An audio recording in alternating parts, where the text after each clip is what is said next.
Riddle me this, Batman. If I eated soap, I don't eat it because I did. No, I didn't.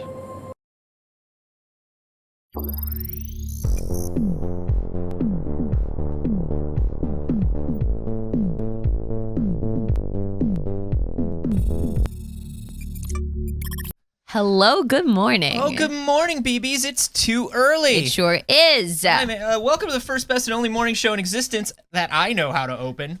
I'm Anthony Carboni. And I'm Saige Ryan. And sometimes you gotta switch up the routine on him. You gotta keep him guessing. But then not switch anything. Yeah, but you like juked him a little bit. Yeah, act like you don't know what you're doing. And then show him and then do the same thing you've always done. Got him. Got him, baby. That's what we say. Saige. Yes. I got a question for you. This is this question? This is a hypothetical. Okay, I'm ready. Let's say that you hypothetically live in a very, very large apartment building with one of those ones that has like over 100 apartments in it or whatever. Yes. And you open your door. Uh-huh. And at your door is an unmarked food delivery with no identifying markers. Okay. What do you do? I would call the front desk because I know you're I know these hypothetical big apartment buildings well enough. Mm-hmm. That I know that there's like people who actually work down there. I've always lived in like really small apartment buildings. There was never like really anything like that. But I would call the front desk and I would be like, someone's food is here. I don't know whose it's supposed to be. Mm-hmm. Yeah. Please retrieve said food. Yeah. No, that's probably the way to go. Why, Anthony? There's no reason. This is a hypothetical. What would you do in that situation? Hypothetically? Yeah, hypothetically. Hypothetically, maybe I went and I knocked on my neighbor's doors and nobody was home. Oh, okay. Hypothetically. People thought that you were gonna just eat it. Hypothetically, maybe I knocked on my neighbor's doors and then I left it there because I was like, well, the person will call the delivery. Or the delivery person will, or they'll come out and they'll be like, the delivery person will be like, I delivered it. It's in your hallway. And they'll look around and then nothing happened for a while. Uh-huh. Would you drink in the middle of that? Would you, hypothetically, would you maybe eat the food if it was good food? That'd be so tough for me food-wise. This isn't a moral dilemma. This is a, wherever I lie on the spectrum affects my ability to consume foods. Sure. Let's say that it's like good chicken tenders. Yeah, let's say it's completely plain chicken tenders. Let's say it's one bag of totally plain chicken tenders and nothing else. How long had it been? They didn't even put a sauce in there. They were just like, these are for eating dry. Then I would assume it's for me. Then I would be like, there's no way. These were left here for me. It is a gift from a mystery stranger, and I thank you, mystery stranger. What was it? Yeah. What kind of food was it? It was vegan Thai food. Is it for me? No. After like an hour? After like an hour, yeah, it's for you. It's for me, right? Yeah, that person's not gonna get it. And here's the thing. I opened the door to find the delivery there, but nobody knocked on my door. So it might have been there even longer. Yeah, honestly, I'm gonna say that was fair game. That was probably for me, right? Ugh. I'm fine, right? Everybody was talking in the very beginning, like, don't just eat it. And I completely agree. No, you don't just eat it. But you tried. Look, within 45 minutes, an hour, there was probably a redelivery situation. Yeah. There was almost absolutely a redelivery situation. Absolutely. I agree. I ate the food. Also, if you find a wallet, don't give it to the police. No, never give a wallet to the police. Never give a wallet to the police. That means it's never getting back to the person who owns Correct. the wallet. And I'd rather you have the money than the police. If someone's going to steal the money, I don't want anyone to steal the money. I want that person's wallet to get back to them. But if someone's going to steal the money, better you than the police. Now, we're saying this is an America-centric thing that we're saying. Oh, yeah. This is America-centric. If you're in America and you find a wallet, don't give it to believe the also police. in a lot of Europe. Don't give the police anything. Yes. Don't ever give the police anything. Except for a stern look. Yeah. But my friend lost her wallet when we were in Japan. What? Yeah. And she was freaking out about it. It was we were in Akihabara, so it was like super, super crowded. We were on the train back to the hotel. She's like, oh no, my wallet's gone. I have no idea how long it's been gone. And I was like, oh no. But I was like, listen to me. We're not in America. We're in Japan. Somebody has your wallet and they're worried that they can't find you. And that was true. Yeah. That was 100% true. Yes. So the first thing that you would do is you should look at the ID, and if there is an address on it. The only problem is also in America, people don't update their addresses. Oh yeah, I think my ID has an address like 3 addresses ago. Yeah, I usually intentionally actually don't update my address because I'm afraid if I lost my wallet, then people would know where I lived. I'm worried I'm losing you. I'm worried you're disappearing. I think we gotta move the camera, not the table. Okay. I'm worried you're disappearing on me. I am disappearing, slowly but surely. I'm worrying that you're fading away to nothing. Maybe it's a little leftover trauma from Friday. Maybe. Maybe too much. There we go. Yeah, split that diff. Split that diff. Ah! Are you okay?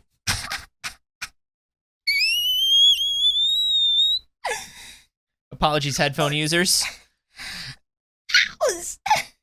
You all right? Yes, I hit my knee. Do you need a chalky egg? Yes, I do. Okay. Thank you, Anthony.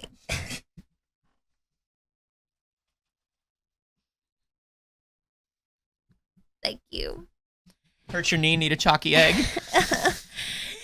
I'd feel better if you had one with me. Okay, I'm gonna have one with you. Anyways, yeah, so getting back to someone's address is a little bit difficult. I prefer looking someone up on Facebook. Yeah. Find whatever information you can and get it back to them directly. Return people's wallets, return people's stuff. Don't give shit to the police. But if the food's been on your doorstep for a little while, you can eat it. It's yours. Hey. Huge news that no one saw coming. Breaking, you probably didn't see this yesterday. But I mean, like, no, when it came out yesterday, no one saw this coming. Like, this, yes, absolutely. This is wild. Kingdom Hearts 4. Kingdom Hearts 20th anniversary.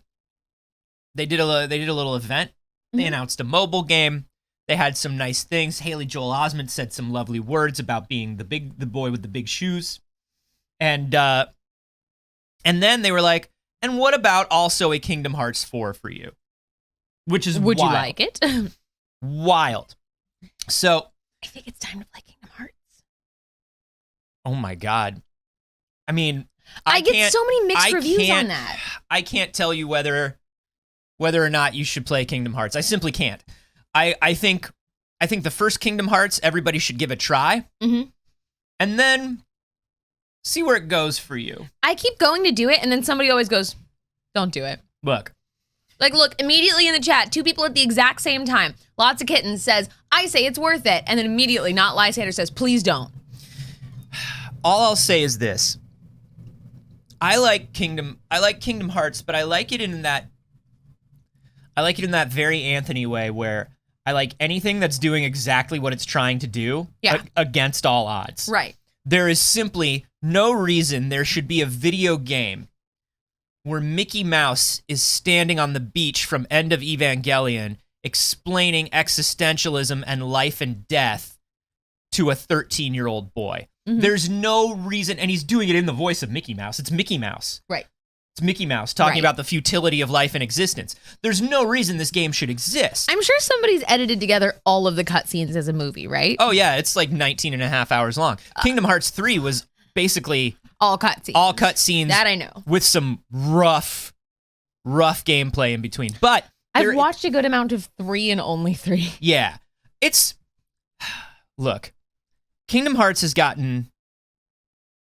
I love that you asked. I love that we've gone in this direction because going into this trailer for Kingdom Hearts 4, there's something important to know about Kingdom Hearts. Okay.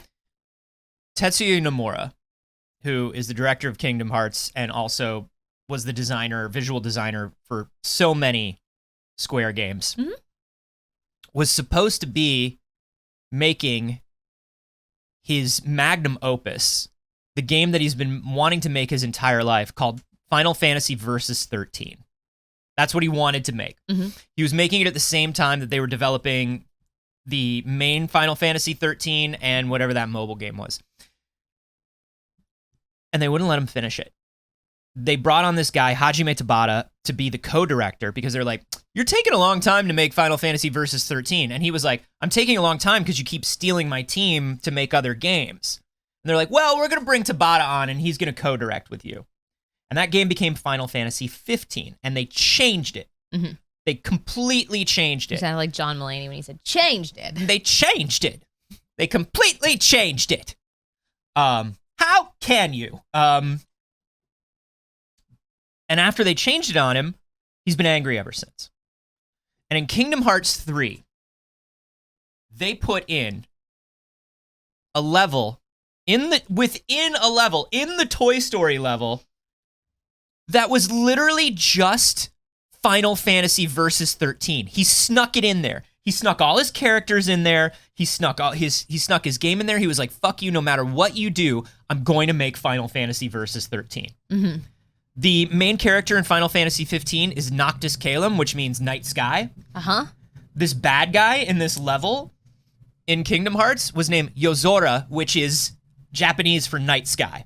Okay. He immediately just was like, I'm putting Final Fantasy Versus 13 into this game, so you have to let me make it. Okay, so now I'm caught up. Now you're caught up. And everybody was like, okay, Kingdom Hearts 4, all this weird, the story's over. This is a brand new story. All this weird philosophical shit is done. We can do a nice game about children hanging out with the Disney characters, and we can simplify the story, and we don't have to worry about any of this bullshit anymore, right, dude? And he was like, yeah, don't worry. And then he was like, or the character from Kingdom Hearts wakes up literally in the world of Final Fantasy Versus 13. Eat shit, fuck your cartoon mouse, I do what I want, Hajime Tabata, I'll see you in court. How dare you, thank you. But I'll say this, it looks beautiful. Nah, none of this means anything. It's just more Kingdom Hearts bullshit. It looks gorgeous. This does look absolutely stunning. This is like, Kingdom Hearts 3 was simply unbelievable looking. Mm-hmm. And that wasn't even like current gen. Right. Look at Sora. Yeah, we got sound back, everybody. Let us know what the volume's doing for you. Looks like we're okay. It looks good. It looks like we're okay. I might pull it down. Get a just little tiny vibe bit. check. Yeah, a little vibe check. So pretty, but this is like, this is the city from Final Fantasy Versus 13. It's a realistic city. Look, his big goofy feet are gone. Sora's giving away feet pics now. Don't do it, Sora. No free foot content on main. No. So he's saying, this new character is saying, Quadrata, this world that they're in, is some sort of an afterlife. And so this world between worlds, this new purgatory, is Final Fantasy Versus 13.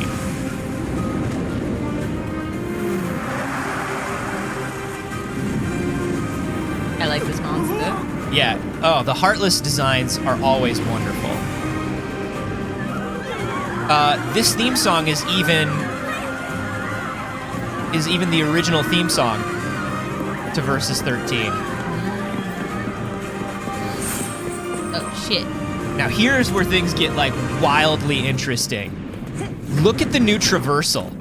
Look at how fast this is. Yeah, baby. I am ready for some Platinum Games Bayonetta-ass Kingdom Hearts. It's definitely serving some fucking Bayonetta. Right? This is straight up.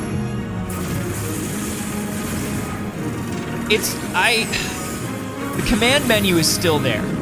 So it probably still feels a bit like the old Kingdom Hearts style, but the more they streamline it, the happier I am. There's the Master of Masters. Woo! And then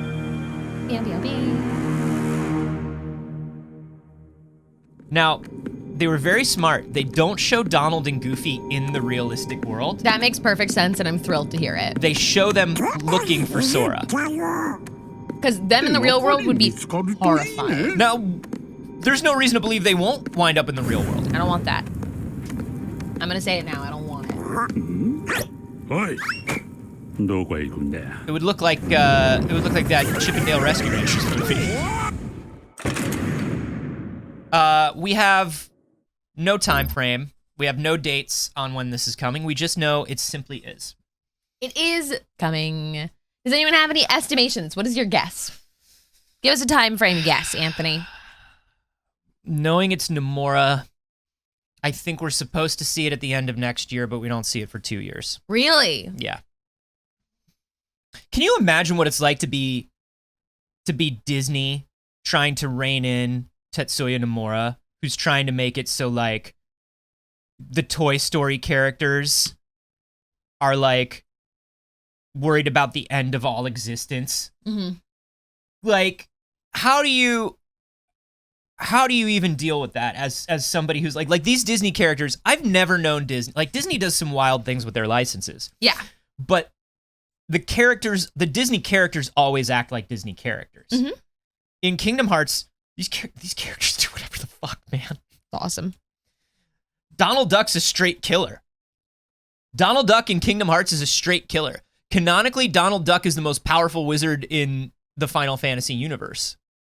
That is true. I do know that.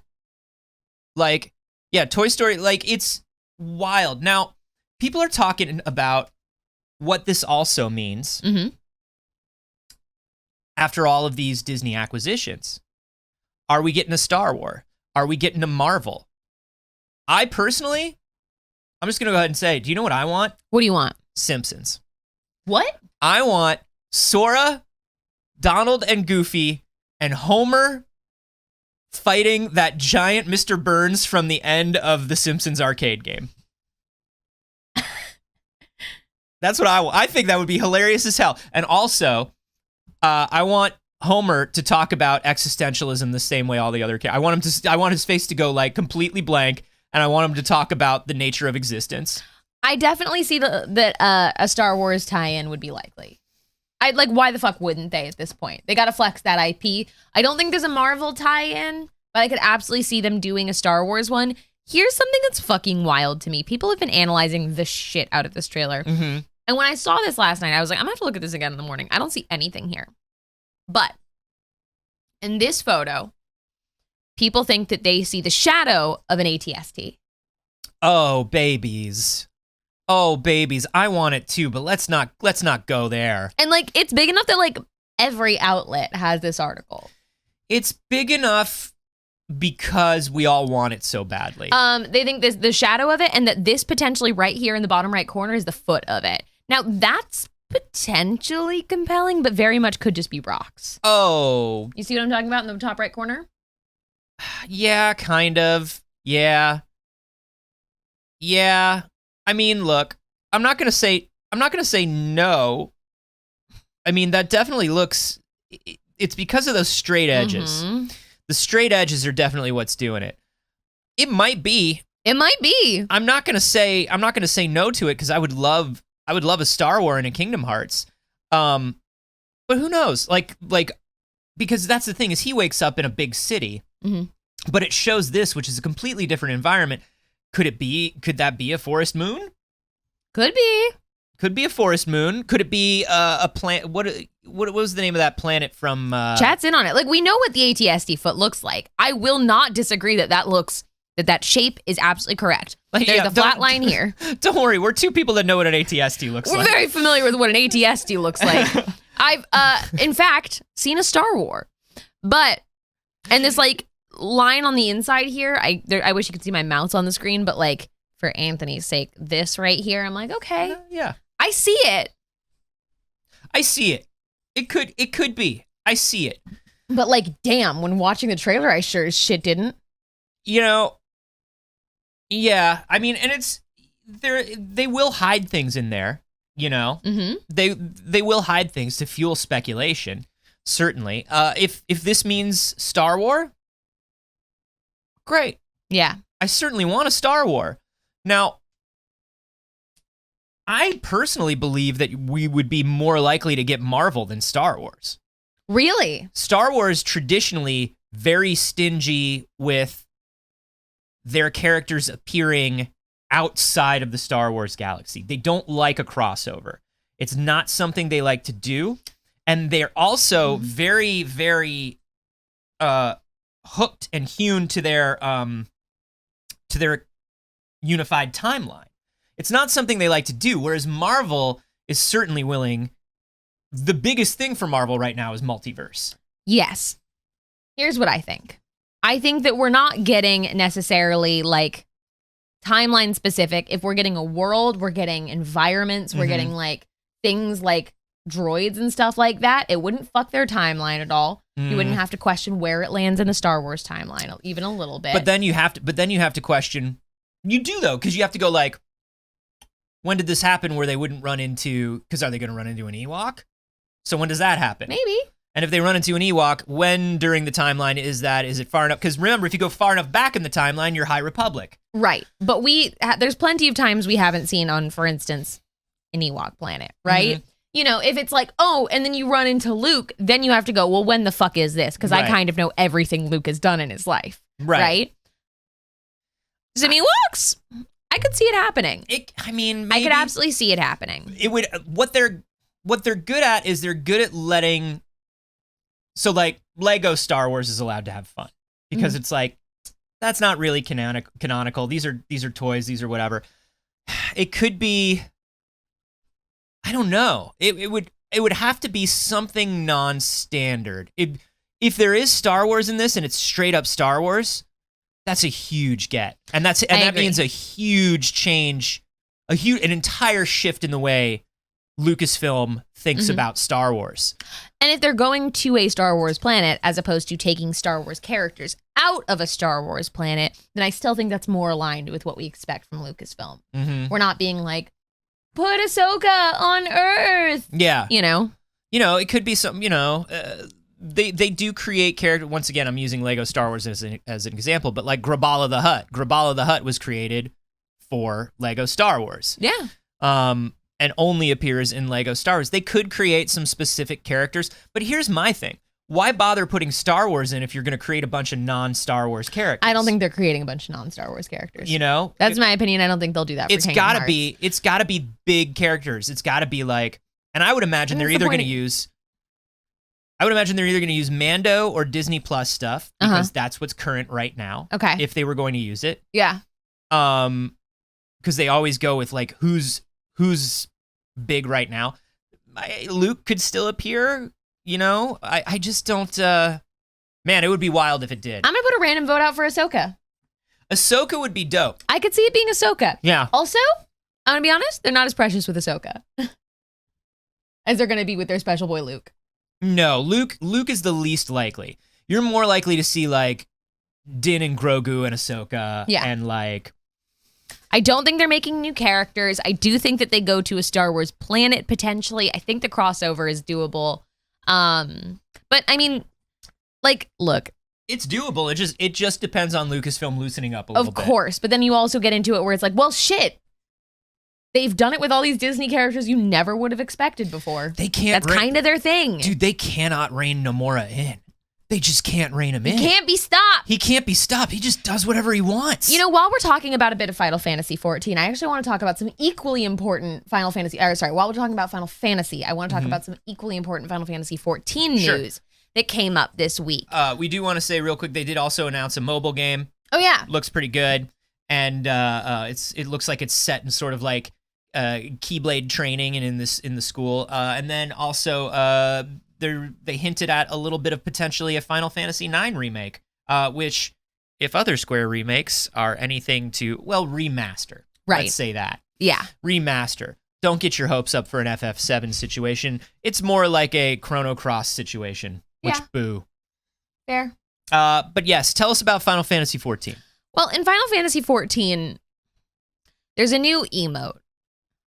And you might think, why would a new emote be news in Final Fantasy 14? We don't cover things like that. And it's because the emote is Eat Egg. Oh, no. Ross, what have you wrought? Isn't that interesting? What? Did Ross really make this happen? They'll never say. Now, the reason this is trending is not because, wow, somebody who made a video just eating hard-boiled eggs until the end of this. No. The reason it's trending is because of the weird fucking way you eat the egg. So there's an IRL example. Okay, so what we're looking at is you peel half the egg. Uh-huh. Use eggshell as egg cup. Daintily bite into egg. Yeah. What a strange way to eat an egg. Why wouldn't you peel the whole thing? Your fingers don't get really... Egg doesn't leave a lot on you. No. On a hard-boiled egg? It's a way to egg, I guess. I don't know if it's ever been a way to egg before. I suppose it's a way to egg. It's literally just called eat egg. Why does no one have they not shown it in motion? Let me see. They do. Hold on. I will find. Cuz like I have to see. I think it's cute.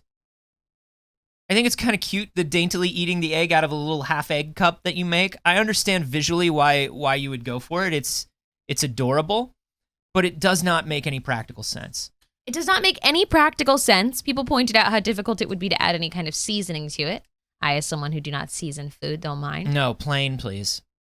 There's got to be a video somewhere. Plain and dry for all food, thank you. Please and thank you. Maybe they just announced it. It's so fascinating. Now, it's clearly... Ventatsu says that only makes sense for soft-boiled eggs. It's clearly a boiled egg. Oh yeah, that's a hard-boiled egg. But it's hard-boiled? Because I understand, like, if you're eating a soft-boiled egg, you do traditionally, if you're fancy and proper, use an egg cup, right? Mm-hmm. So you can season the soft-boiled egg before you eat it, but you eat it with a spoon out of the egg cup in that situation. Some people are arguing that it could be soft-boiled, but I don't see it.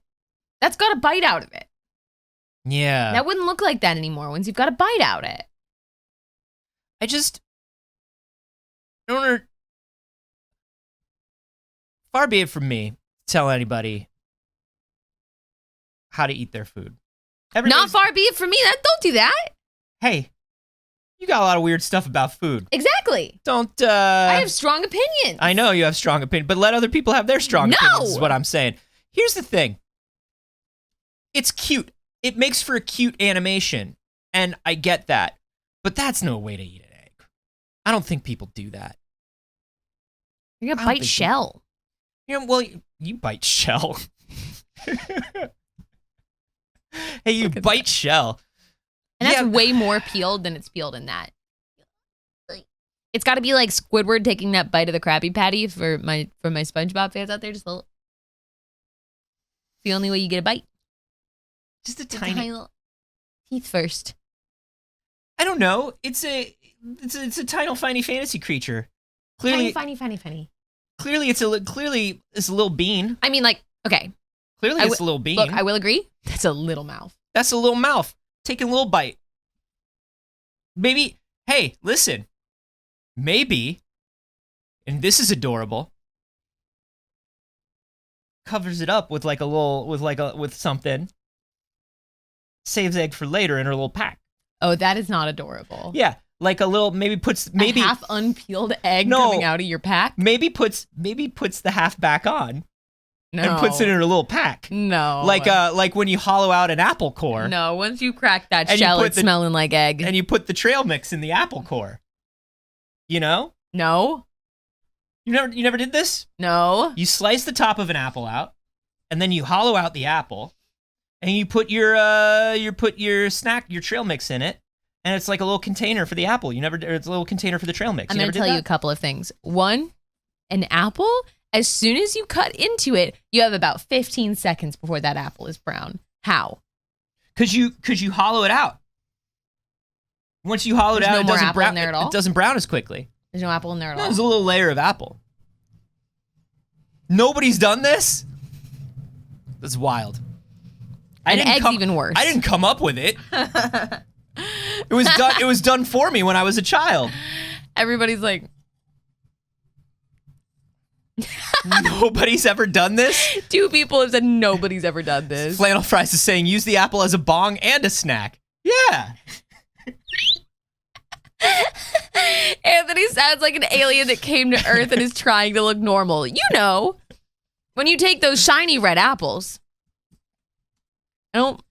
Wait, I'm looking this up. Apple bowl. Apple bowl. Oh, that's the yogurt. That's a different situation. Oh, maybe my mom dried the apple first. That would make sense. I only see a photo of that human. That's this. Wow, listen, this is a woman where when I tell you she and I have the same ideas, you can tell that I'm clearly not an alien. Now, listen, look at that is photoshopped off that background, and her hair is cut very abruptly in the Photoshop of it. Poor Melinda. Melinda, that's not your fault. Me and Melinda Hill are both normal people. We're normal humans from human. Human is where you're from, right? Yeah. We're normal humans from Earth. Uh-huh. And we know that apple is container. Yeah, Melinda's not. Okay, I'm trying to figure out if they're putting the trail mix in it or if they're just combining the two. Yeah, one concern is, oh no.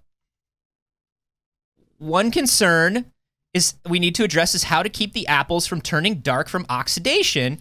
And you dry out the apple. That's how to dry it, but are we sure that they're putting, I haven't seen them put anything in the apple yet. Well, there are no visuals.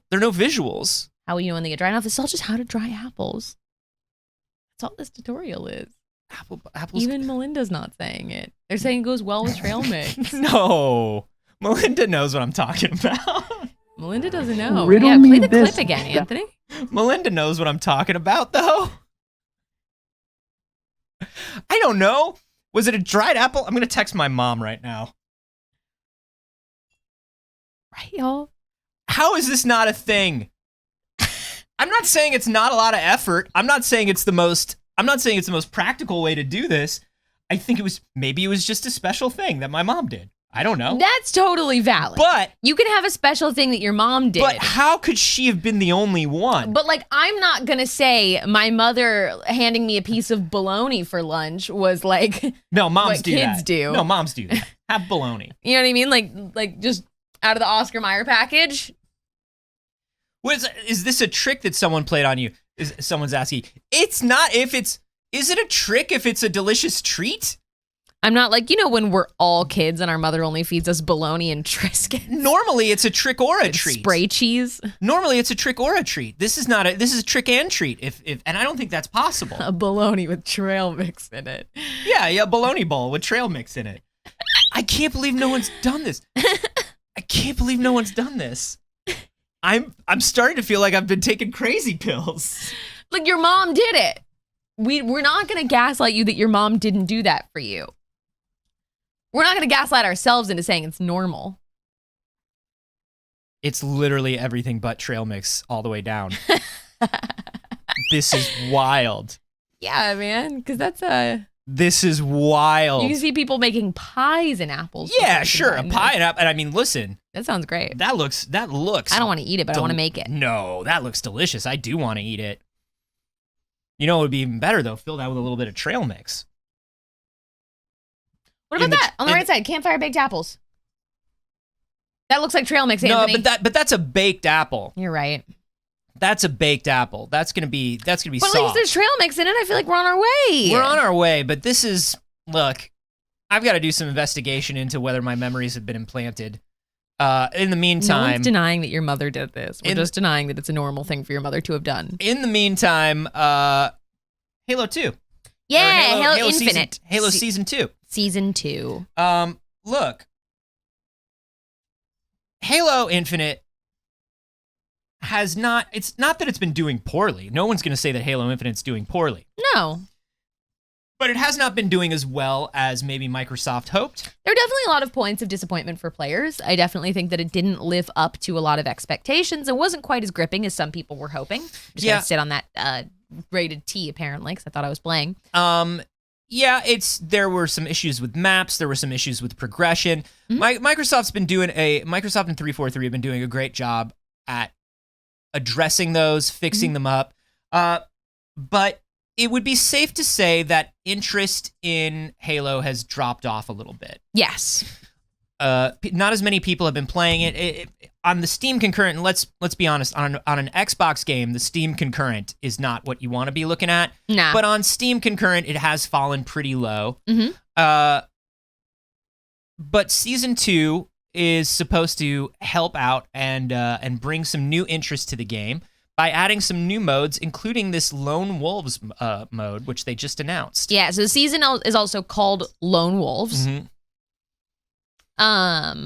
And I think that as somebody who didn't get into Halo Infinite because I didn't have any friends playing it, I'm hoping that some friends might pick up on this season.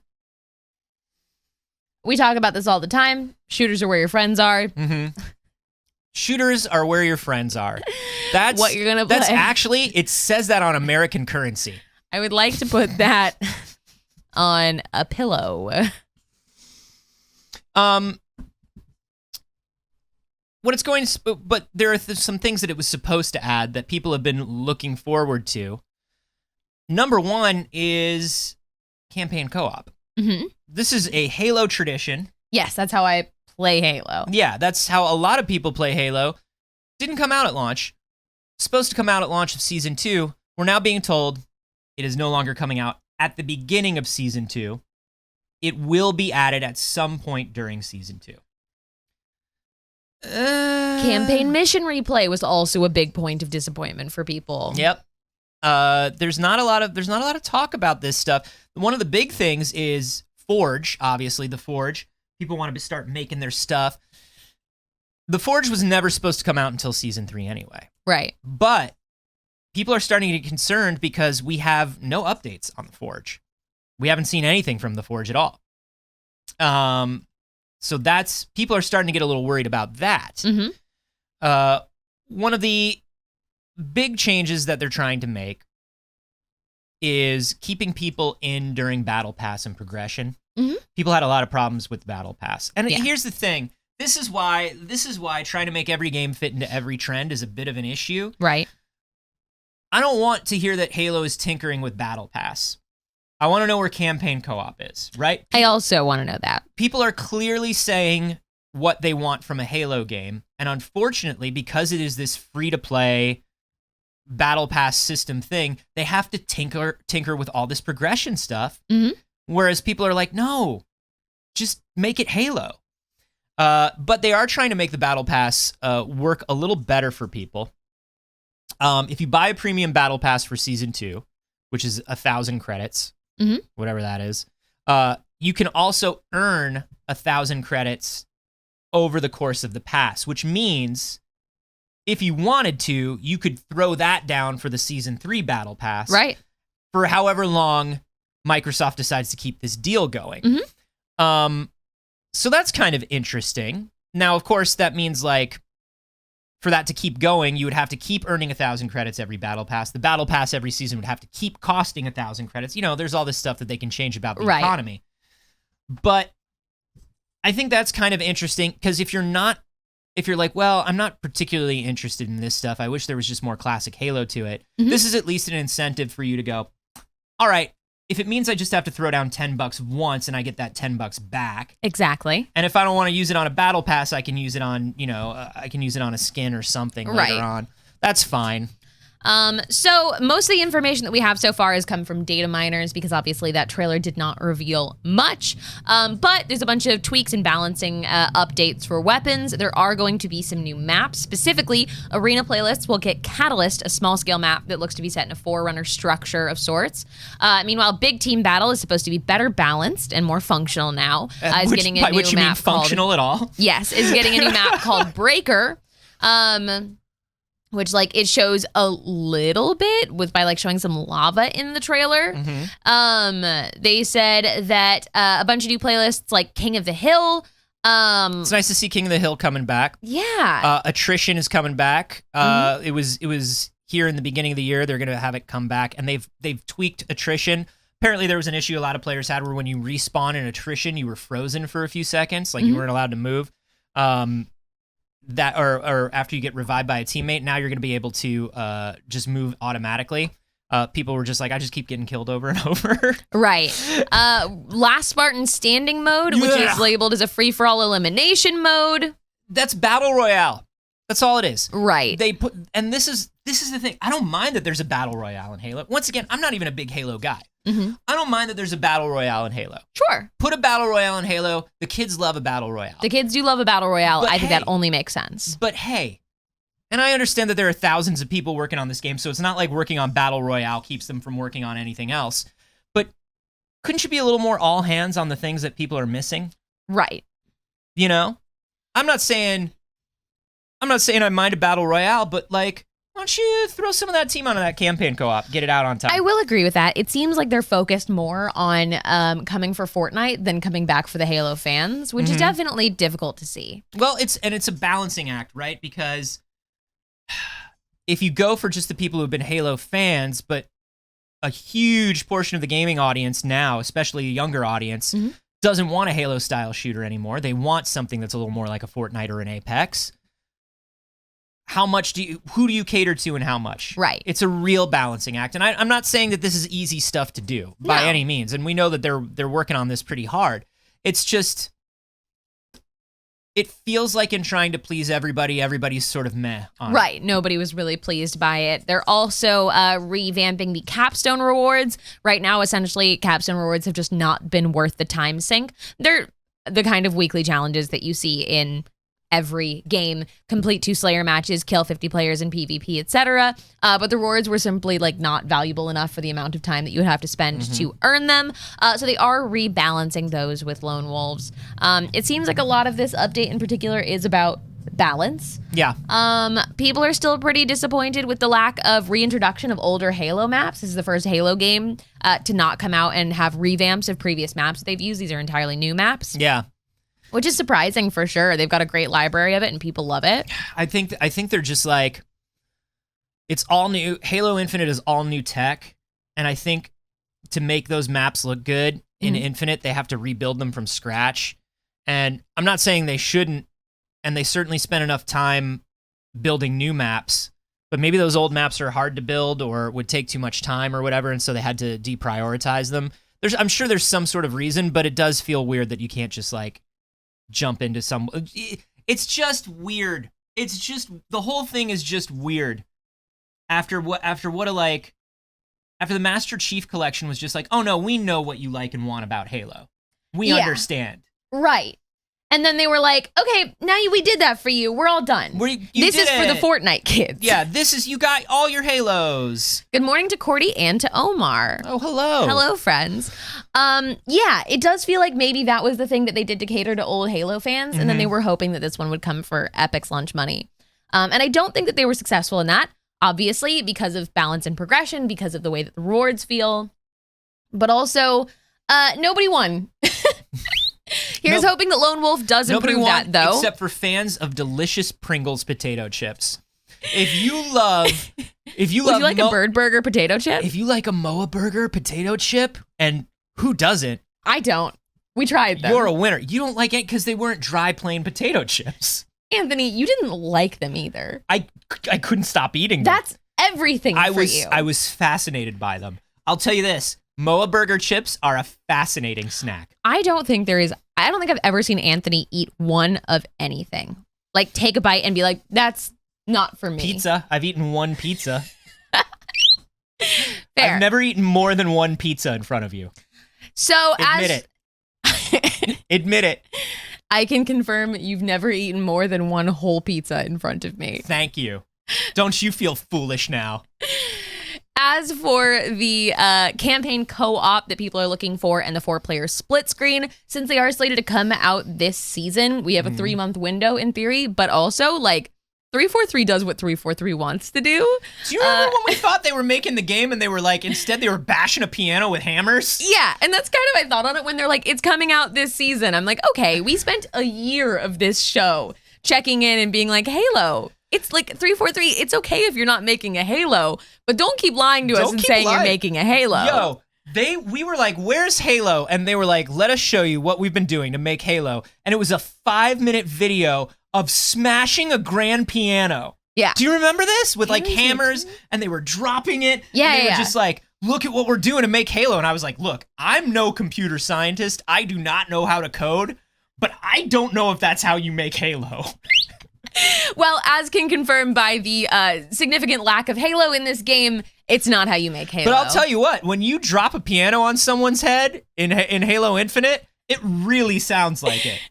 It really, particularly on the head of a coyote that was coming out of nowhere. And then little birds go around that coyote's head. Those bird sounds. Whew. Good morning, Kaylee. Let me tell you something. Halo Infinite. Hey, this is some news that I find extremely fascinating, and I know you are going to love as well, Saige. I'm so in on this. So, of course, the Quarry is coming. The Quarry. How do you say it? Do you say Quarry or Quarry? Quarry. The Quarry. It's a little bit in between now, I realize. I kind of copped out and said right down the middle. Yeah, you're kind of like, it's a Quarry. You know the Italian sports car. Right. Everyone dreams to drive a Quarry. The Quarry is Supermassive's spiritual successor to Until Dawn, and they, in a big article with IGN, part of IGN's IGN First coverage, where they were talking about all kinds of things we're going to see in the game, they talked about movie mode, which I find fascinating. And the headlines about this are real clickbaity. They're trying to anger you before you even get in. They all say you can beat the Quarry without even pushing a button, and people are like, fucking, I knew it. These games are just autoplay movies and blah. No. Shut up. This is, hey, everybody writing headlines, stop being part of the problem. Look, I am a huge Until Dawn fan. I'm playing through the Dark Pictures anthology right now. I'm on 2 out of 3 games. These movies, I mean, these games are movies already. I'm always in favor of making games more accessible. I think that this is the next step beyond just a story mode. And when you have built in a literal movie of cutscenes, why the fuck not? Yeah, there is nothing that I could do in this game. There is no amount of difficulty that I could desire in a game that this would take away from if you choose to participate in the game in this way. Especially in this type of game. Basically, movie mode is, in the beginning of the game, it gives you a list of the characters, and you tell it, hey, here's what sort of personality or behavior I want this character to have. Yes. So it's like, I want this character to be really defensive, or I want this character to like be really frightened. And for those who have not played supermassive games before, typically those are made by choices that you make throughout the game. Yeah. You'll be given an interaction, and you can choose if you want to respond friendly or hostile. You'll be given something that shows if you want to be, like rushed and push past somebody, or if you want to take the time, and then you build those relationships, and that affects how they respond back to you later in the game. Yeah, so this is all, this is 7 camp counselors in a camp in the 80s. They're left alone, unsupervised overnight, and something spooky. So you get to give these camp counselors automatic behaviors and then sit back and watch the game always choose those behaviors for you. I love this. I love that you get to essentially Mad Libs your Quarry. I'm very into that. Now I'm thinking really hard about how I say it. Quarry. Quarry. So what I like about this is, you play it through once. Everybody makes their choices. You see different interactions. You get a specific ending. Then you can go through again and be like, okay, now what happens if maybe it's all the same, but this character is different. Maybe all the characters are different. That's part of the massive appeal of supermassive games, is that there are so many different variations of the game. It has a lot of replayability because the story can go completely differently. I love the idea of, like, when this game comes out, having everybody, like, setting up a stream, having everybody vote on what they want the characters to act like. Yeah. And then we all just sit back and Mystery Science Theater this thing. Yes. Together. That's what I think it's so fun. Great, we'll do that. I like the idea of playing through it once and then doing that. Like, the first way that I played through Until Dawn was pass and play with friends. It's a very fun game to do that, because it's this combination of everybody's choices. Yeah, we did it. I did it live on Scare to Care, which is like the horror game charity thing. And we were doing pass and play and letting people vote, and it's really fun. I don't remember any of the characters because we were goofing on the game so hard. I just remember we kept calling one character Johnny Football. There's a Johnny Football. I know. It's Jordan Fisher. Yeah, Jordan Fisher's Johnny Football. JF. Think about it. Think about it. Coincidence?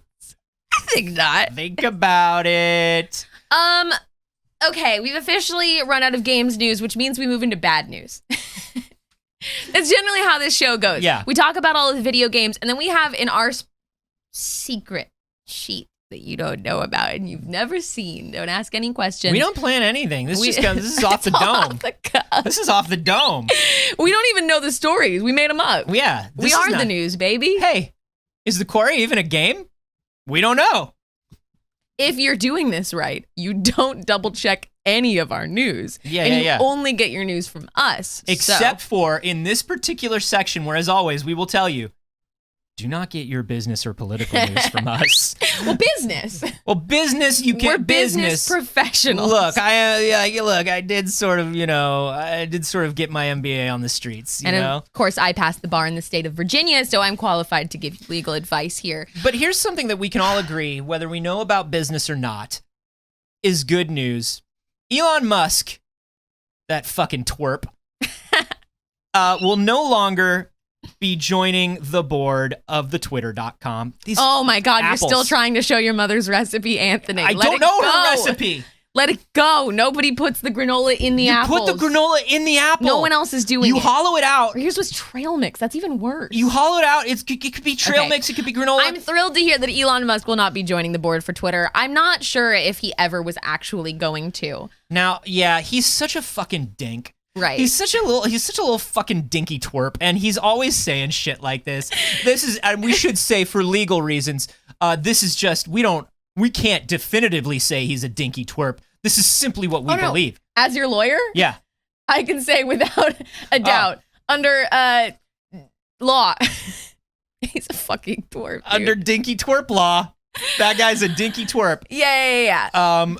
So listen, we all know he bought like 9.2% of Twitter. He owns 9.2% of the shares. He's one of the largest stakeholders in Twitter. The largest stakeholder. The biggest bully. The biggest. This twerp thinks he's so big. And then immediately committed a bunch of crimes about it. Yeah, he committed so many crimes about it. And then because he spent a lot of money and he committed so many crimes about it, the CEO was like, "Welcome to the board of Twitter, Elon Musk." And here's what happened.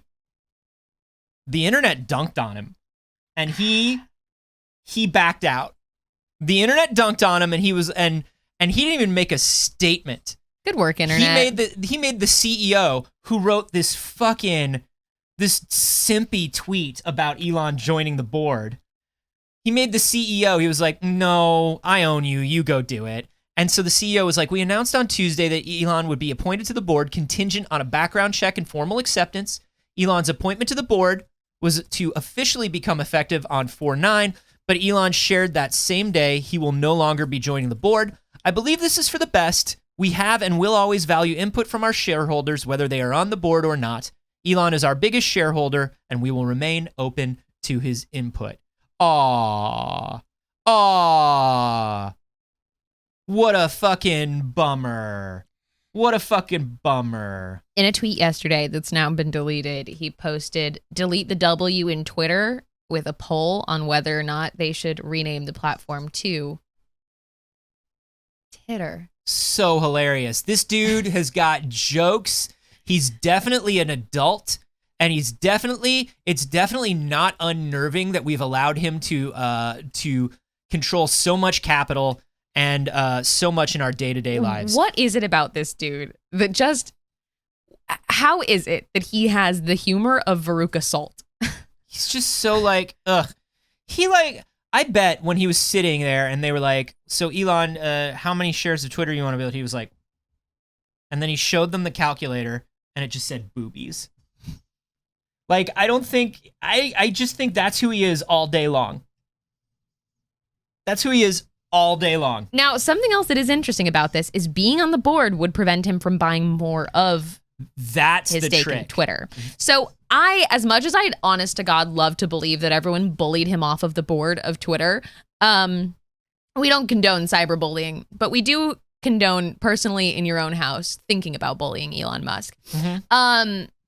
Being on the board would prevent him from owning more than 14.9%.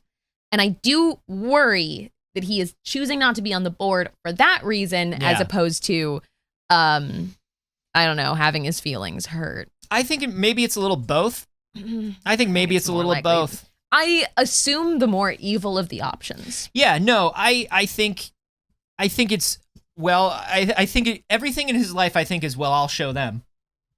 I'll show those dorks. But like who, man? Who? Your like daddy who? has an emerald mine.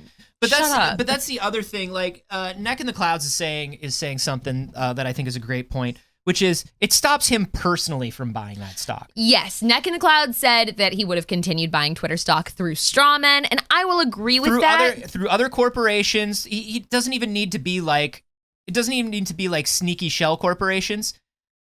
They could decide, like Tesla or SpaceX could decide, like, hey, just to make sure that our company is resilient, just in case like the electric car or the electric vehicle thing is not sustainable, we are also diversifying our holdings. Companies do that all the time. I still think that he's making the evil choice. Oh, sure. He's always making the evil choice.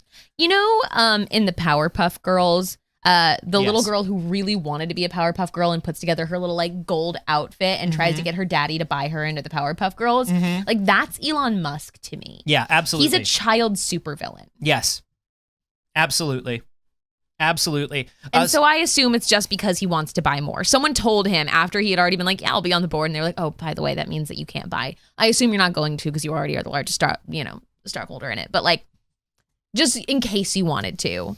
And he's like, I choose not to sit on the board. The other thing somebody brought up that is not part of this story, but I think is important to know, we should all be spreading this word. This fucking twerp a couple weeks ago tried to make it sound like he was sending all of these Starlink internet dishes to Ukraine so they could have internet and communications and infrastructure, and he was being a good boy, and it was like really cool of him. He forgot to mention that the U.S. government paid him more than market rate for Starlink dishes. He refused. He forgot to mention that it was actually a business transaction that he profited on in a huge way, more than he would if he sold Starlink dishes over here. I've never seen a piece of news about Elon Musk and been like, I think he did a good thing. So not surprising. Unfortunate, but not surprising. And you know what? While we're still in the bad news, let's get the NFT news out. Fuck. I know. Fucking NFTs. I know. Come on. What I will say is a couple of things. One, if Kaylee is still in the chat, this is a story that was suggested to us by our own Kaylee Bray. Kaylee sent this to me and was like, for It's Too Early. And I said, thank you. What a gift. So also, this was written by Linda Kodega, who was also kind enough to cover our little channel in Gizmodo. They were very, very kind to mention us, and we appreciate that. So I don't know where to start with this, but start with this headline. Gripner is a company that wants to put NFTs in Dungeons and just real big Dragons. Yeah, perfect. Just real big. Yeah. There's no just real no notes big. on how your screen's displaying that. It's Look perfect. at this. So, how, you might ask, do you incorporate NFTs into Dungeons and Dragons? We also know by the news that we've covered that this is kind of like one of those inevitable things. Like, people are going to try to put NFTs in everything. Nothing is sacred. Nothing is safe. So I'm not necessarily surprised by this happening. But essentially, Gripner is a company based in New Orleans, a startup that wants to create characters and put them on the blockchain. And then your characters become more and more valuable depending on like quests and adventures you go on by... Wait, what? Correct. No, wait. How do you even track that? This is so funny. This is so funny. Okay, so you do this by like Gripner certified GMs that can run these adventures for you. Oh, get fucked. Get absolutely fucked. And then here's the really funny part. I think this is my favorite part of NFTs. Is that whenever anybody says anything will make your NFT more valuable, the idea is that someone then has to buy that, right? So like the value is supposed to be decided by people, but for some reason NFT people have decided that is no longer the case. Like when you're going to go buy something on eBay or you're going to sell something on eBay, right? I have an old iPhone and I want to see how much this is selling for on eBay. I don't look at how much these are listed for. I look at how much completed listings have sold for, sure. right? They don't listen to that in NFTs. They just say, well, it's worth this much. But yet there is no market for people to buy it for that much. And there's no evidence to show that anyone would. So they're just saying words and numbers. And particularly like when it comes to NFT art, like digital art, there was a brief moment there where it was sort of understandable because like art is worth something and art is worth like whatever. But here's the thing about having a level 20 barbarian. If you sit down at the table and say, I'd like to play with a level 20 barbarian today, everybody at the table either says yes or no. You don't need to buy a level 20 barbarian. Correct. I can make a level 20 barbarian right now if you want one. Correct. So what is this? They plan to generate 10,000 random D&D player characters. What is this? Assign a rarity to certain aspects of each, such as, wait for it, ancestry in class. Okay. So some ancestry will be more valuable than others. Dope. Fascinating start. Do you remember when they were selling NFTs of the AI created humans and they automatically made the white humans more valuable? Is anyone surprised that these are made by garbage people? No. So then they will mint them as NFTs. I refuse to say the full name of NFTs because that's a huge ick word for me. So fucking gross. Each NFT will include character stats, a randomly generated portrait of the player character designed in a process overseen by Gripner's lead artist, Justin Kammerer. Hey. What? And then additional NFTs will be minted to represent weapons and equipment. Now, creating your character is half the fucking fun. Correct. Who wants to go on the blockchain and be like, thank God I don't have to create a character? Yes. What the shit is this? Nonsense. Then they will build a system for recording game process. They haven't done this yet. They've already announced their thing. They don't have a system yet. For recording game progress on the Polygon blockchain. Players will log into the system, will play an adventure under the supervision of a Gripner certified game master. Dork. After each game session is over, the outcome will be logged on-chain, putting data back onto each NFT via a new contract protocol that allows a single NFT to become a long record of the character's progression. That's dumb. They will distribute cryptocurrency Opal to GMs and players as in-game capital. Absolutely not. Absolutely not. The amount of capitalism they are trying to put in my Dungeons and Dragons is so fucking offensive to me. The amount of capitalism they're trying to put in everything when like we're all looking at it and we're going, but it doesn't make sense. But it doesn't make sense. But it doesn't make sense. Shaking the whole room, buddy. But like, what part of this is good or needed or cool or even wanted? Where is the product that people desire in this? That's the thing that nobody's asking. What they're saying is that as player characters gain levels, they'll become more valuable when they're resold. I get what they're saying. It makes no sense. But here, yes. So what they're acting like is like, I remember when people would sell their RuneScape accounts online back in the day because of leveling, because of items, because of money that they held on it. The difference is Dungeons and Dragons is play pretend. And if I say that I'm a level 15 character for this game and I have 1 million gold, it is. I can just do that. If I'm the GM and I say, okay, you're level 12, you don't actually have to spend time to get there. No, if you want to start at level 12, just start at level 12. If I sit down with my level 20 barbarian and go, is everybody cool with me playing this character? That's all it takes. Right. That's the blockchain. So that's the contract. I can't tell if these people are just so incredibly immersed and drowned by capitalism. Yeah, what happens if you kill a valuable character? What happens if a valuable character doesn't? I'll tell you what happens. These fucking capitalist donks decide their character's not dead. I would argue that we know what happens when you kill a valuable character. But not on the blockchain. But like, what does happen when you kill a valuable character? You know, right? Everybody's very sad. And their friends miss them very much. But I'm not trading characters like securities. Yes. So that's what I'm saying is what are the rules for... It doesn't make any sense. They're trying to run it like it's one of these games, like an Axie Infinity, where they want like... What they want is... Axie Infinity is a game where you hatch Axies, you grow them like kind of like Tamagotchis or Pokemon, and then you fight them against other teams of Axies. an Axie costs like $200. So to have a team of Axies costs $600. So what they have is they have a literal Ready Player One situation where companies have teams of players in the Philippines borrowing Axies from them to play this game to make money, to generate more Axies, and then they give these people less than minimum wage to do it. Hey, everybody, this is your reminder that games are supposed to be escapism. Games are fun. The second you add this game is a job, that's not a game And that's anymore. coming from two people that play games for their job. Yeah, there's a very delicate way to do it, and this is not it. You know, Ghost Recon Breakpoint, they're shutting it down. It went to maintenance mode. Mm-hmm. This is the game that had the Ubisoft NFTs, the pixel NFTs, the big deals. Here's what happens if you buy a valuable fake gun in a game and the game isn't popular. Ubisoft shuts down your game. Yeah. And they say, thank you for buying the gun.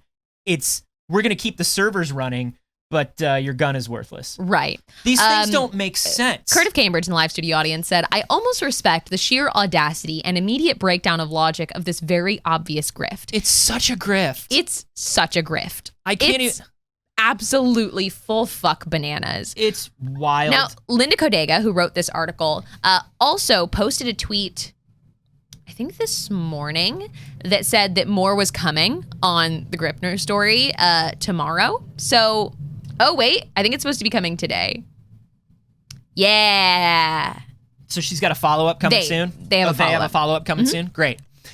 So keep your eyes open for that after the show. I'm very excited to see what happens with this. I'm gonna go see if there's a new article. It might be up. We might maybe we'll cover it on the Patreon or something this week. I want to move on because we just have a few minutes left. I want to talk about let's take this tailspin up and talk about some of this good stuff that's going on right now. Okay, great. Number one,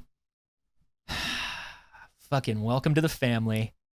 Welcome to the fucking barbecue, Brie Larson.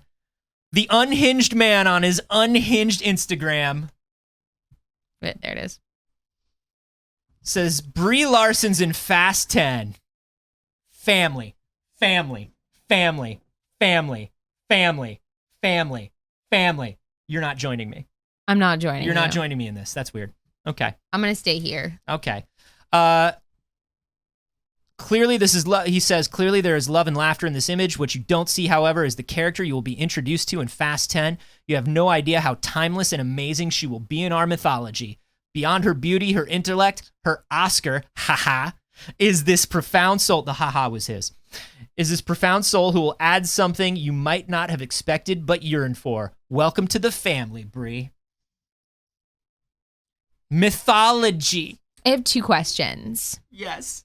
Well, number one, I know the answer already. Number one, Saige, it's not about cars, it's about family, in case that was your question. Number one, when describing women, why do we always have to talk about their beauty? Call them first. An angel? Why is it always that? And number two, why is it funny she has an Oscar? Haha. Yeah, she's hot, Hey, and Vin, she's got can an I call you Oscar, I Vin? guess. Hey, Vin, can I call you Vin? What the fuck is your deal, man? What the fuck is your deal? What is this? I'm gonna get on and post this weird photo of us fake fucking laughing because you took the photo yourselves. It's not just a candid of you laughing. It's a selfie, my guy. I find Vin Diesel to be the most embarrassing person on the planet. He is. He's literally the most embarrassing and toxic man on earth. And that's his image that he's going for. He wants that. I think that I get very, very frustrated at a certain point when it's like the idea that people work for respect and that women just have to work harder for it. Yeah. And then someday you realize that there is no level of success that a woman can obtain that doesn't stop their male coworker from putting their beauty before their Oscar. You know? Like there's no level of which a woman can accomplish. Well, you know the old saying that will make men stop doing that. Age before beauty, beauty before Oscar. That's what they say. That's what they say. But only about women.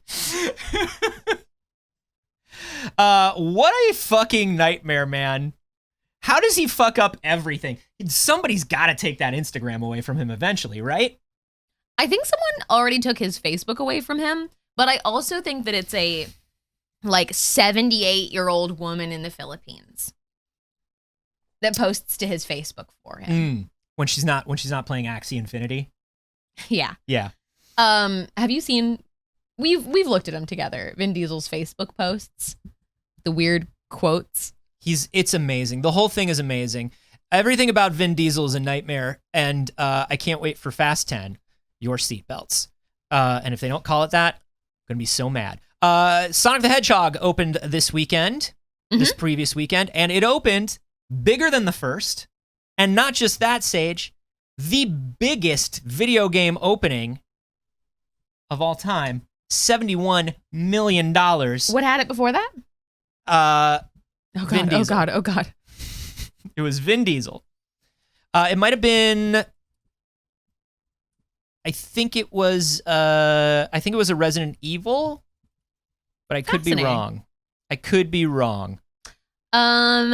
Surpassed its own predecessor. Previously, it was just the first Sonic the Hedgehog previously movie. the first Sonic, and then before that, I think it was a Resident Evil film. Oh, all right. So there you go.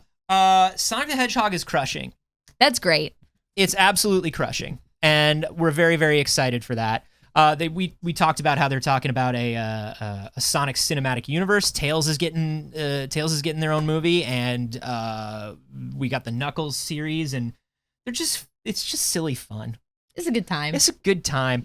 In other animated film news, but animated to live action, baby, Peter Ramsey, who is one of the directors of Spider-Verse, has signed on to direct at least one episode of Ahsoka. Yes.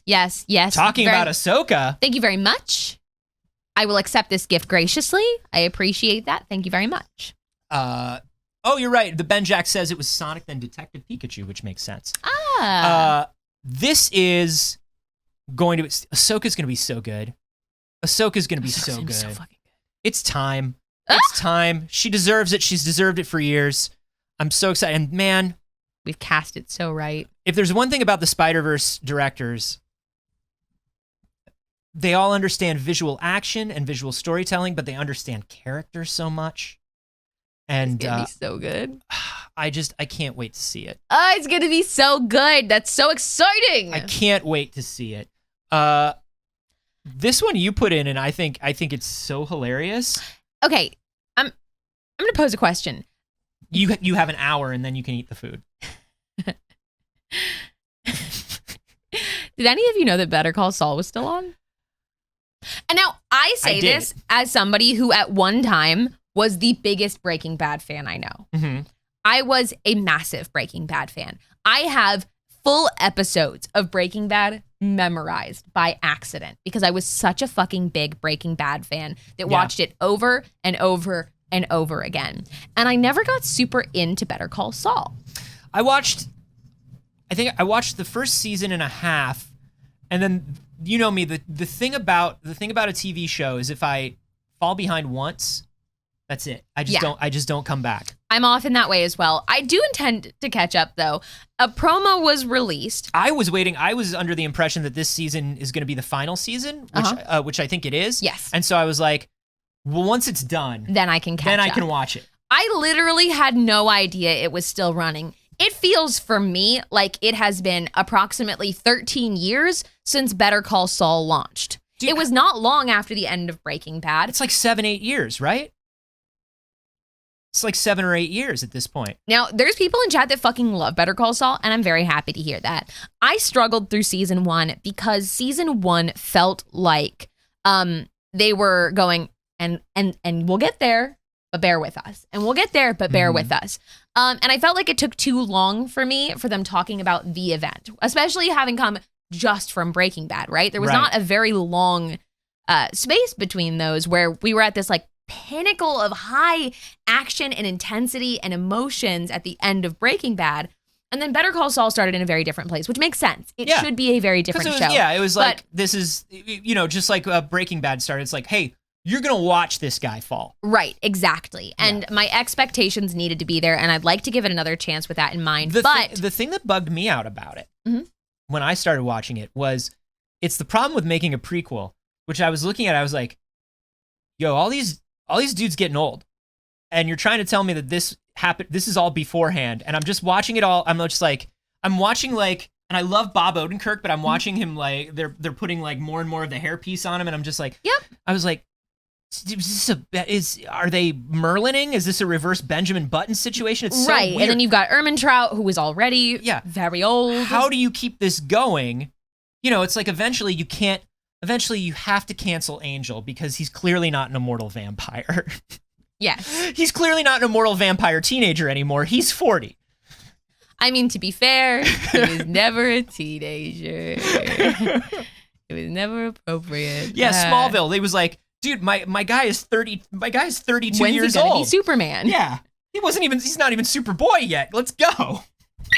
So the news with this is Bryan Cranston and Aaron Paul will be guest starring in the final season of Better Call Saul. And also, I can't believe it's been 7 years and they haven't done that yet. Well, they originally said you're not going to see them. I know they had to lead up to that point. I know that they had to. And once you get to that point, inevitably, that is the end of the series. It has to be the last season. But I can't believe it's been 7 years. But they originally said you will never see. You will never see. I don't believe that. They were like, nope, this is not about that. This is everything before that. You're probably never going to see these characters. We're not going to put Jesse and Walt into this show. And everybody was like, but you are, right? But you are. And they are.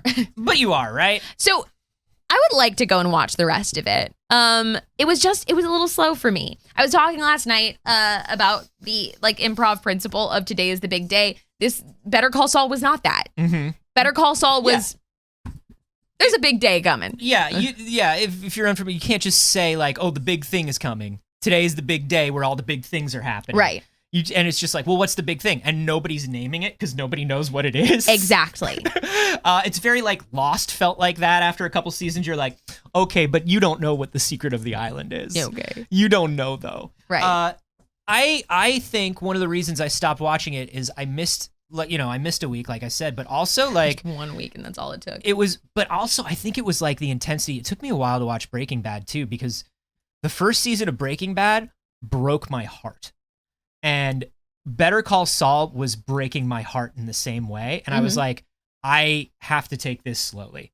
I really do. Tonally, they were very different in that Breaking Bad had these like larger eventized heartbreaks, and Better Call Saul was a slow sap. Oh, and it was hurting me. Yeah, it's supposed to. I know, it was hurting me real bad, and I was like, I'll get back into this. Right. Yeah, but this is exciting. Will I come back to see Walt and Jesse? I don't know, because I didn't watch the Netflix movie. Oh, you didn't? I never watched the Netflix movie. It's fun. That's what I hear. Yeah, it was good. But I was like, It was an ending that Jesse deserved. Yeah. I'm not kidding. I loved Breaking Bad so much that like I assumed I would be the biggest Better Call Saul fan. I have a Better Call Saul shirt from before the show came out. And it didn't hit that for me. I'd like to give it another try because it's been 7 fucking years. 7 years. Holy shit. 7 years. Wow. It's been. Yes, man. So there you go, everybody. I do want to say one last thing. Oh, yeah. JoJo Siwa wasn't invited to the Kids' Choice Awards. She was nominated for a Kids' Choice Award. And not invited to the Kids' Choice Awards. Why wouldn't you invite her? You were nominated for an award. Let me think about what's going on in JoJo Siwa's life right now that would have made you forget or lose her invitation in the mail. Her invitation? I actually double checked. I believe JoJo Siwa still uses she, her pronouns. Okay. But I did check on her Twitter and pronouns were not listed, but of everything I have heard most recently and everything I have seen her, it is still she, her. But JoJo unveiled a beautiful new haircut. Has been taking her girlfriend out to events, came out earlier towards the beginning of last year, I believe. And it really does sure seem like the Kids' Choice Awards made a big homophobic fucking move and did not invite JoJo Siwa, who has hosted the Kids' Choice Award, who has won literally so many Kids' Choice Awards and has been the biggest thing for kids for the last 7 years or something like that. Yeah, people in the live studio audience are saying this is like that West Side Story actress, but it's not. Rachel Ziegler herself was not nominated for an award. She should have been invited to the Oscars because West Side Story was nominated for like 7 Oscars. This is different. JoJo Siwa is nominated for an award, and they chose not to invite her. Let's not conflate one with the other. One is rude. The other is blatantly homophobic on the part of Nickelodeon. Yeah, it sure does seem like the issue at hand is homophobia. So, you know. They played her music on the show! That's wild. I can't fucking handle this. Justice for JoJo. Get fucked, Kids' Choice Awards. Get fucked, Kids' Choice Awards. How absolute dare. The amount of disrespect fucking to somebody cowards. who is just a fucking kid. You're gonna nominate somebody and then not invite them. Now, Jesse PB is asking, does the Nickelodeon Corporation have a past record? This seems so strange despite the stuff they are. Now, I thought that too. Nickelodeon seems a little bit more progressive than some other children's entertainment, but this, until they make a statement or we see otherwise, it does seem that way. Somebody's gonna need to say something. Because why would you not invite somebody who's nominated for an award? Play her music on the show. Now, Sydney Robinson is saying, but this is so weird after all the Pride posts. It's almost as though corporations use Pride as a way to seem progressive when in reality, they pander to a completely different demographic and investor. It's almost like there is a huge list of companies that you could look up that have made Pride posts or released things that came in rainbow colors to take our money over the summer, and yet still actively lobby against us and donate money to politicians that want to harm us. It's so weird. It's almost as if corporations are playing both sides all the time because all they care about is capital. It almost seems like morally they have one opinion and then their money has another opinion. It seems like they want to actively oppress us, but also make us buy their rainbow editions. So you know what I mean? It's so strange. It's weird. It's weird because that would be... You can have a rainbow, but you can't have rights. I don't know, Saige. That seems weird that people would do that.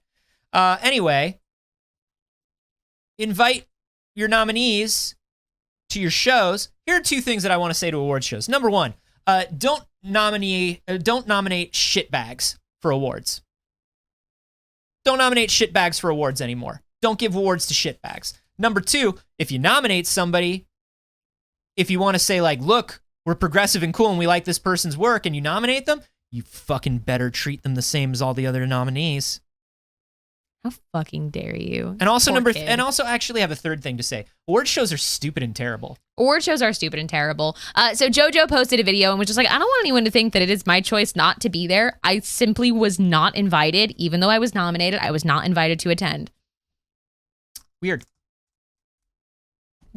Anyways, justice for JoJo. That's how I wanted to end the show. BBs, thank you so much for being here. Thank you for joining us and starting your morning with us. We hope that you enjoyed the show. If you did, or if it was your first time here, did you know that we do this show every Monday, Wednesday, and Friday at exactly 8 a.m. Pacific? If it is not 8 a.m. where you are when we start, that's on you. Check your clock. Now, we do want to say that it's probably not going to be 8 a.m. for the rest of the week. That is a very good point. Now, we do this Monday, Wednesday, and Friday, but at 8 a.m. Except for this Monday, Wednesday, and Friday. When there is no 8 a.m. There's no 8 a.m. this Wednesday or this Friday, as Anthony and I will be traveling for some work. Yeah, we're packing up our bindles and we're riding the rails because we heard that they're hiring people to work in the content mines up in the Pacific Northwest.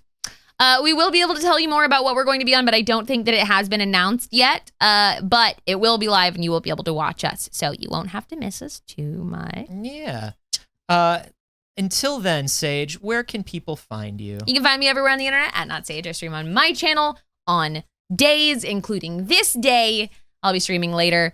You can also find me tomorrow for the Boros Saga Bane's Break live at 6 p.m. Pacific. Come and support our show. This is episode 4, so also you haven't missed too much. Nothing to worry about if you haven't watched it yet. Anthony, there's so many things moving in front of me. I know. It is such a struggle. It's so wild. You can find me on Friday for Failed Save. introducing somebody new. Ooh, how exciting. How very exciting. You can find me everywhere on the internet at Carboni, except for here on Twitch, where I am at Anthony Carboni. Twitch, you cowards, it's mine. Give it back to me. I, too, will be streaming on day. Excellent. Today is day I will do. We might be doing something together on stream. Who knows? Because we got stuff to do, and we have not been doing it. True. Above and beyond that, there is a new episode of We Have Concerns, my science comedy podcast with Jeff Kanata. You can listen to that at wehaveconcerns.com. This week's episode is about a scientific study which has found the most boring type of person in the world. Is it Elon Musk? He's up there. So go check that out. And of course, I too will be on Failed Save on Friday with my same character. I ain't got nothing new for you. I'm that same boy you've always loved. There are only 2 more episodes left in this season of Failed Save. Can you believe it? I can't. Fucking wild. I can't. I'm not even sure what the plot is. None of us are. I don't have to know the plot. I'm dead. Yeah. Come watch. In the meantime, we want to thank everybody who supported us directly during the show. You know, these donations go directly to myself and Saige because we do not have full-time jobs. Such is the way of life. So that really helps support us. And then all your subscriptions, bits, Patreon memberships, things of that nature go to Pixel Circus to help us keep the network as a whole up and running. So we want to thank everybody who directly supported us during the show today, including an anonymous tip for 1170 that says, lean back, enjoy the show, wait for peak idiocracy. Oh, please don't let us get there. We got a gift sub given to Quarry. Thank you. Anonymous with a $20 tip. Penguin229 using that Prime sub to subscribe to us, taking a little money out of the Beezy pockets. Kire 14 with the resub for 3 months with Prime. Thank you very much. M. Jason O with the resub for 9 months, saying, yay, love y'all, love you too. Ronan pretending to work. We love you, Ronan. We love you, Ronan. Everybody, please thank our wonderful mods, of which Ronan is one, for doing everything they do.